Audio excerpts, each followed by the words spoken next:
Gutierrez. Hey, buddy. How you doing, man? Wanted to ask you a little bit more about your relationship with GMAC. You touched on it last night, and I was just wondering if you could expand a little bit more on the role he's played in your development, your relationship, and what he's been able to help you do on the floor, especially the last few weeks. GMAC's my guy. If there's anyone I work the most closely with, it's him. We're always putting work in every day, before practice, after, in the summertime, 6 a.m. every day. Me and him I've been in the gym with him more than anyone. Eric Devendorf's up there, but in terms of at Syracuse, him for sure. Just every practice. He works with the guards, so he's always in my ear, and he's the first person to tell me if I need to play with more intensity on defense, or if I need to space it better. He's always telling me that stuff. He's the first person to get on me, and he's always holding me accountable. And I love that about him, is he's going to be honest with me, tell me what I need to work on. And, he always thinks I can get better. So just working with him for the past 5-6 years has been the best. And there's no one else I'd rather work with. And he has so much knowledge on the game. He's one of the best players to play at Syracuse. And it's just a dream come true for me. Next, we'll go to John Kikas from AP. A couple of years ago, you didn't fare so well in the NCAA tournament. How did that affect you, and did you use that for any kind of motivation? I tried not to think about that. That was, definitely a bad game for me. I felt like I let our team down that year. Felt like I could have been a lot better. But this is a different year. This is a different game.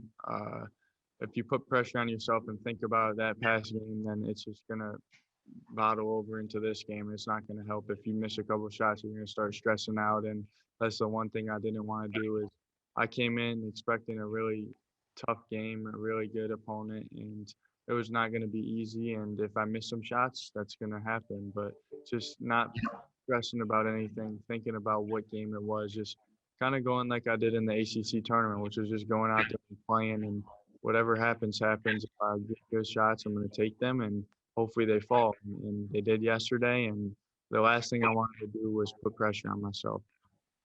Thanks, Ben. Next, we'll go to Howard Frederick.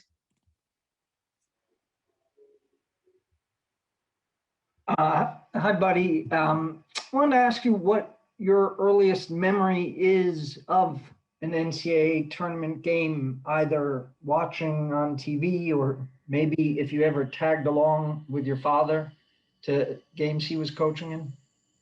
The youngest memory I have, it was like a 2-second memory, but I remember jumping up and down in my living room with my sister, my twin sister, and our babysitter at the time who was watching us at the national championship game. I was 4 years old, and I just remember jumping up and down. I didn't really know what it meant, but I just know that something good happened. And I was into Syracuse basketball when I was 5 or 6 years old, watching games, whatever it was, and just so many great tournament runs. The recent ones, 2016 is one that sticks out to me.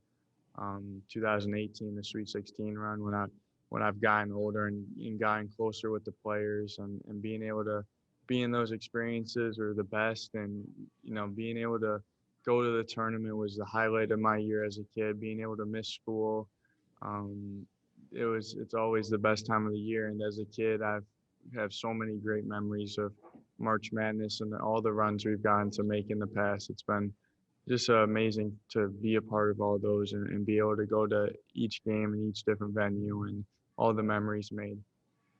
And do you remember when it was that you thought to yourself, hey, maybe I will play for my dad in an NCAA tournament game? At what point did that become something that seemed real to you? It was always for me coming here, it was whether or not I was good enough.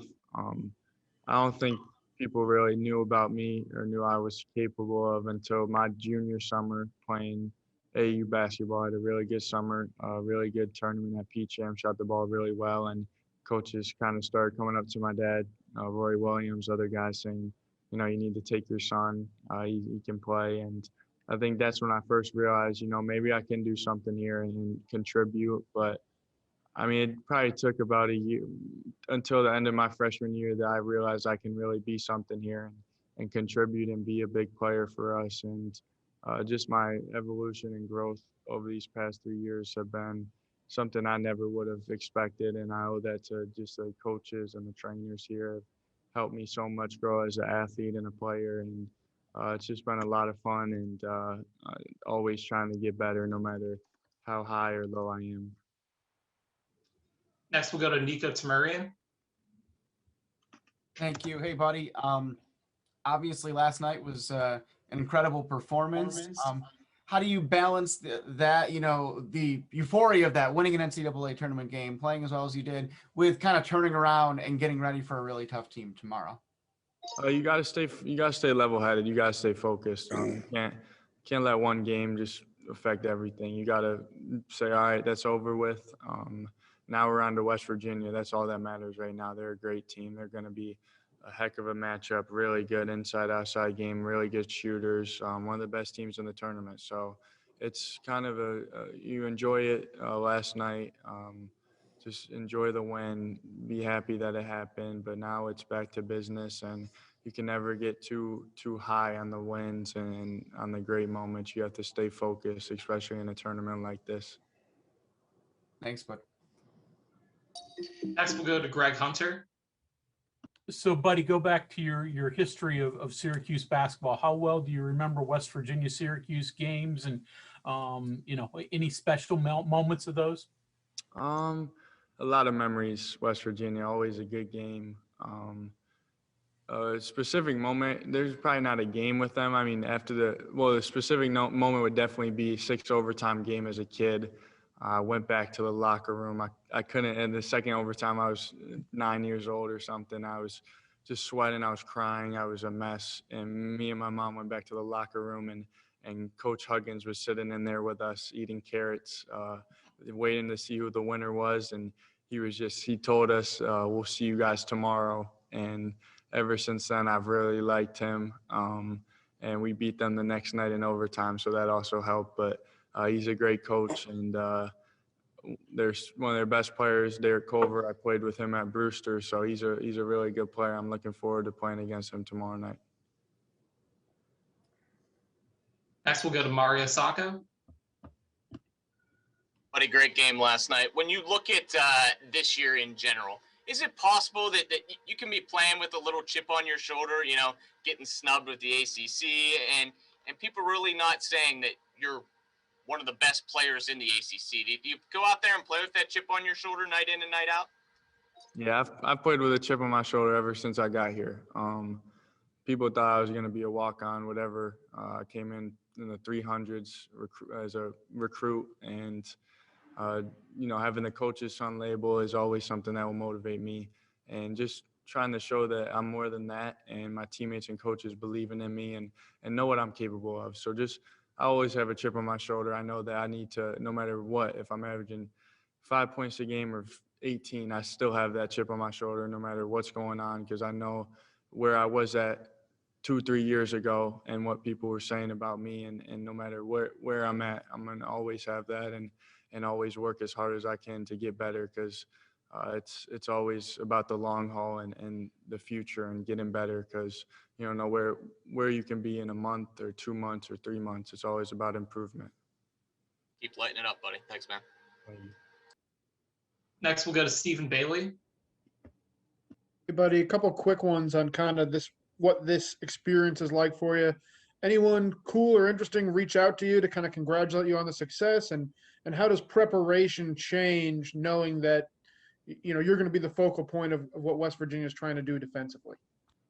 Yeah, it was really cool just seeing all the people congratulating me, people I haven't talked to in a couple of years, friends from high school, middle school. It was really fun just being able to see how much they enjoy watching me play. It means a lot to me. And Dion in particular put me on his Instagram story and said, keep going, keep being aggressive. And that was one of my favorite players growing up. Wes Johnson said something that was probably a top 5 favorite player for me growing up. A lot of former Cuse players showing love, and this means everything to me because those were my heroes growing up. I looked up to them, Eric Devendorf texting me after the game, giving me more advice, like always, telling me what I need to do going forward better. I wouldn't expect anything less from him. And just a lot of people reaching out. And Tim the Tap Man said something before the tournament. He's something I'm a big fan of, and he came to a couple games last year, and he's a great guy. So I know he's a big Cuse guy. So just people, a lot of people congratulating us, and it means a lot. And you just want to keep going for them and the whole fan base. Did you ask 2 questions? Yeah, and they're a little different, but what's it like to prep, just kind of knowing that West Virginia is going to be game planning for you? It's just same focus. I think at this point, a lot of teams are playing me pretty tight no matter what. I don't think I've gotten many easy shots the last couple of games, and I just need to have that mindset that I'm not going to get easy shots, but if I get space, just take my shots and focus on making plays too. I think I'm going to get doubled a little more. So just looking for Marek slipping. He's so dangerous getting at the high post area with a full head of steam ahead of him. He can pass it, he can finish, and he's doing a great job of that. So, and Quincy as well in the second half, he was getting more aggressive. I think he'll have a big game tomorrow, and just continuing to be a threat at all times, whether I'm making shots or not, whatever it is, just getting to my spots, moving without the ball, and being a threat always. So just having the same mindset, not overthinking anything and putting any extra pressure on myself. We have time for 2 more questions. We'll go to Carly Nevis for the next one. Buddy, you mentioned playing with Derek at Brewster. What's it going to be like to suit up against him in the NCAA tournament? And what's the scout about him that you're giving your teammates? It's going to be a lot of fun. Derek's a great player, someone I got really close with at Brewster. He's a great guy, and a lot of good memories with him. He's an all-around great player. He's a monster down low. He's left-handed, so that's something I'm going to tell Marek and Jesse, force him right, even though he can finish both hands, and just try to contain him. I mean, you can only do so much against a guy like that. He's a great player, and it's going to be a lot of fun, and I'm just looking forward to getting out there with him. I'll try to give my teammates some advice, and hope it works. And for our final question, we'll go to Tyler Rao. Hey, buddy, congrats on the win and the great performance. A little off topic here. I wanted to ask you about the NCAA tournament situation where the women's, like I've seen a lot of things on Twitter. The women's side has a different weight room. I'm sure you've seen it on Twitter. Yeah. Do you have any thoughts on that as far as like the quality of, what they provide you guys versus the women's? Yeah, I just think, they definitely deserve more. Women's basketball is great. I really enjoy watching our women's team play. I'm looking forward to, I'm bummed we play at the same time, but I know they're gonna do their thing, and it's been a lot of fun watching them this year. But it's definitely, it's tough to see that. They deserve the same amount of resources we get, I think, and there's some great women's college basketball players, and I've really enjoyed watching women's college basketball this year, and I think they deserve as much as we deserve. So it's definitely frustrating to see, and just hope that, adjustments can be made for them to, get what they deserve. Thank you. Good luck Sunday. Thanks. Thank you, buddy. We'll be on with Coach momentarily.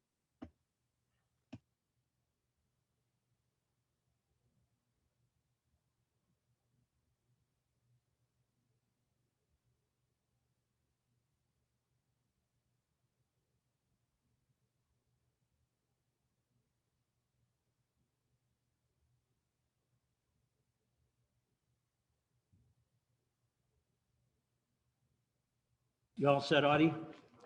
Yep. As a reminder to everyone, please use the raise hand function if you have a question, and we'll go to Matt Park for the first one.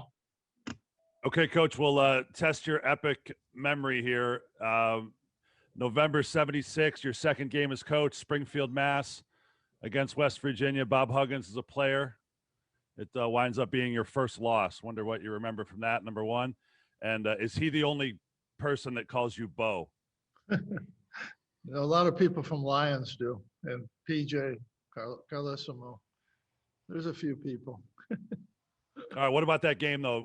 It had to be your here's your second game. You beat Harvard in the first, and then he was a pretty decent player on that West Virginia Yeah, team. he's a good So- player. They hit a good team. You know, we didn't do the things we needed to do. We learned from that game because I think we had to go on the road and play Boston College and Louisville and very, very good teams. And I think, and we won, I think, pretty sure that we won both those games and went on ahead. You know, I think we only lost maybe a couple games with the regular season. I might be misremembering. I might, very possible. But No, you're pretty good. You lost that one, but won the next 7. yeah, I think we only lost the same body maybe that year in the regular season. I don't know. That might have been a different year, but it was around that time. What kind of player was he, though, quickly? Good shooters, physical player, smart player, real good player. We got him back later that year. We beat him in Syracuse. Next, we'll go to Mike Waters.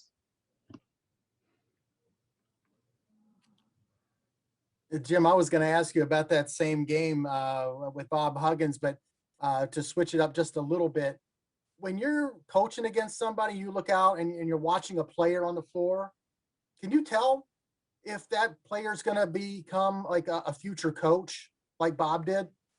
No, there's no way to really tell that. I think if you see when you do see a coach someday, you can look back a little bit and think, well, he was a smart player.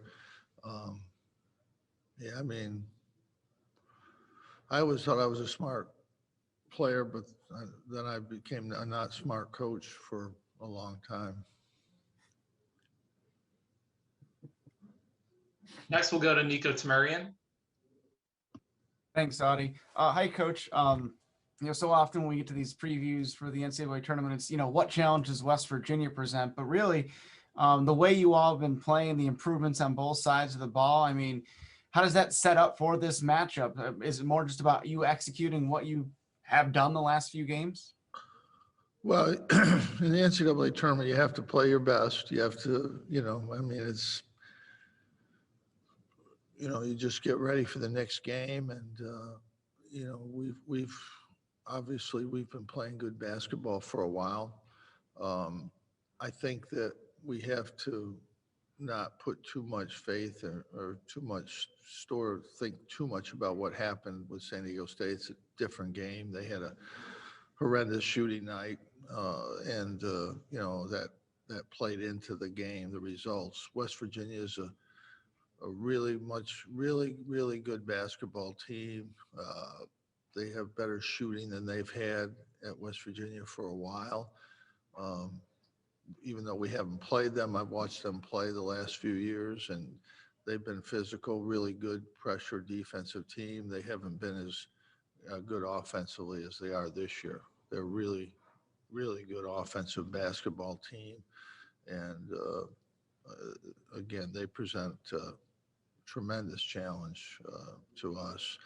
And as would have San Diego State. San Diego State just, our defense was better, but part of it was they missed a lot of shots. They really didn't shoot the ball well. And you have to look at that, remember that. Thank you. Next up is Steve McGargy. Pardon? Steve McGargy from the Associated Press. I'm sorry. I was just wondering, you were the only ACC team that won last night, and there weren't any ACC teams seated higher than 4th in the field this year. I was just wondering, from your perspective, what was different about the Atlantic Coast Conference this season versus previous? We weren't quite as good at the top. Obviously, Carolina and Duke weren't as good as they've been.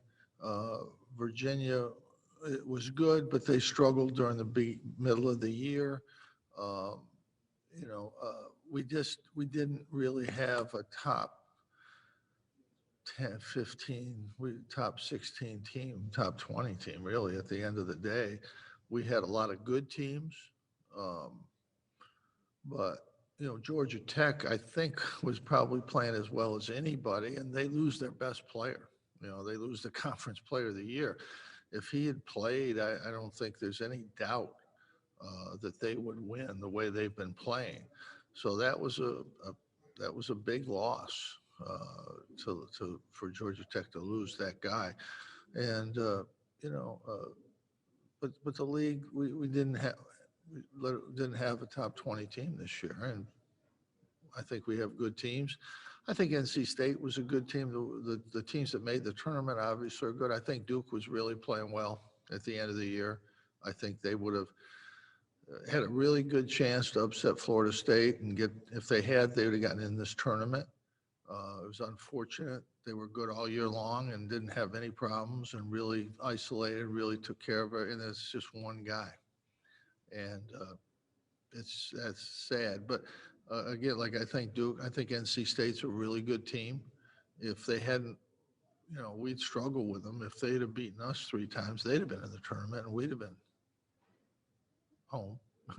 So, and then, there was a little fall off at the bottom of the league, but the middle teams, the first 10 teams were, I think, pretty quality basketball teams, but we didn't have those top 20 team that we normally have and have had.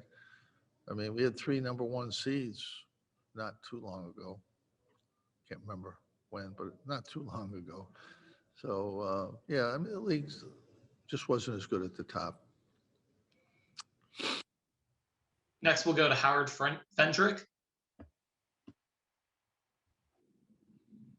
Hi, I want to ask you about the first time, if you can recall, you remember sort of looking at Buddy as a coach-player relationship, maybe instead of father-son, and thought to yourself, this is a guy who can help me win games in the I always was his biggest fan. Jimmy and Buddy, my 2 sons, are a little different. Jimmy's always been confident that he would do whatever it was, whether it was baseball, baseball, or golf, basketball. Jimmy still thinks he's the best golfer in the family. He can't break 50, but he actually just has barely started to break 50. But Jimmy has an overload of tremendous confidence, which helps him, and it's helped him become a really good basketball player, really good at a lot of things. And Buddy's always been a little underconfident, and so I've always tried to build him up. His mother is really good at that, telling him how good he is and what he can do. She's been really the force behind Buddy and Jimmy, really, and Sissy. She pushes them in a good way, athletically. I've never really talked to any of the 3 of them that much about their basketball. Buddy the most. Jimmy and I talk basketball all the time. He studies the game, sees the game pretty well. I'm just hoping he takes his 3.9 average in business and does something besides coach with it. But, we'll see how that works out down the road. But I always thought Buddy'd be good because he could shoot the ball. He had the stroke early. Jimmy's shot was a little different, but Jimmy's now a pretty good shooter now. But I thought Buddy's stroke was there. I knew he was going to get bigger. I didn't know if he'd get to be 6'6", but that certainly just helped him. I always had reservations about him playing at Syracuse, but when he played at Peach Jam after his junior year, he led the Nike summer circuit 3-point field goals, and I felt like he's getting better. I knew he would work at the game. He works at the game harder than anybody I've ever seen. He'll work out. We play 3 games in a week, take Sunday off. He works out Sunday. In fact, he's worked out twice on Sunday in those exact same situations, a 2-hour strength and conditioning program and a 2-hour individual workout. After games, he'll come and shoot. I knew he would work hard. I thought it might take him a little while. His freshman year, he really impacted our program. He won some games, 2 against Pittsburgh, 1 against Boston College, 1 against Miami. that I don't think we would have won without him. In the beginning of the year, his freshman year, he shot about 17% from three. So, you know, it was a struggle early, but then he got it all together and really shot it well in the conference, and you know, backed it up with a good year last year and this year. But yeah, after that Peach Jam game, I thought, you know, he can help us. I remember they were playing Penny's team, Team Penny, and I think he had 7 threes in the game. And I was walking off the court, and one of the Team Penny people says, "What, 7?" And ironic thing, he did it right. Roy Williams was sitting right where he was taking the threes from, and Roy said, "You better take that kid." I think, yeah, he was right. Thank you, Coach. Next, we'll go to Mario Sacco. Coach, along those same lines, but Buddy just said, you know, I said, can you play with a chip on your shoulder? And do you have that chip on your shoulder? Have you seen that out of him? Can you take off the coach hat and put on the dad hat? And was there times where, you know, it's really struggled playing for you? Have you seen that? And what has helped him, you know, blossom into the player he is? Well, he struggled a little bit his freshman year, but, you know, we didn't need him. I wasn't planning on him that much. But then right about the time the conference started, he started making shots. I mean, he made some really huge shots in those games that I mentioned that we were struggling. We're behind the Miami, Boston College, Pittsburgh. We're behind in all those games, and he hit a couple threes and got us back in. It was really important. And then, of course, his sophomore year I thought, a really solid year. Last year, he was pretty consistent all year. This year, the COVID, I think, hurt him for his stamina. Stamina affects shooters if you're not able to run and move. It affects your legs, your shooting. But then he's picked it up at the end of this year, and he's been really good. Next, we'll go to Cody Nesper. Hey, Coach, I was just wondering if you could kind of tell us about your relationship with Coach Huggins. You two have obviously known each other for a long time now. Yeah, we've known each other a long time. He's a great guy. We kid each other all the time. He kids me about being old, and I kid him about being big. But he's a great coach. He's what basketball is all about. He loves basketball. He lives to coach, and he won't quit coaching ever. I mean, they think I'm coaching. He'll be coaching way past this, way past me. Next up is Stephen Bailey. Hey, Jim, you know, knowing what you know about Coach Huggins, how do you expect him to try and limit Buddy, and how does that factor into your game planning? Well, they're a very good defensive team, so they'll focus on him, but everybody has that we played. Well, I think the best thing about the game is that when Buddy had to come out with the 2 fouls, everybody picked it up. Joe, Robert, everybody really played well in offense. And Marek had an underrated game. He was really good. He did a lot of things that really helped our team, as he always does. And I just thought everybody picked it up and really played well. It wasn't, Buddy kept us in there, and then in the second half when they made a little bit of a move, he hit 2 big, pretty tough threes to get some space there. But yeah, I mean, everybody's is focused on Buddy from the beginning of the year. That helps some of our other guys get opportunities and dribbling lanes that wouldn't be there. But our main concern with West Virginia is they're a really, really good offensive basketball team. And they've got multiple guys that can hurt you. The big guy inside is a physical monster. He played with Buddy up at Brewster, so I watched him play in high school. He's really a really physical presence in the game. So they've got a really good team, really good basketball team. We have time for 2 more questions. We'll go to Sam Caniglio now. Hey, Coach. It's obviously been about a decade since you guys have faced one another since the conference realignment. I'm curious if you've had, a second to reflect on maybe how going into the ACC has affected your team.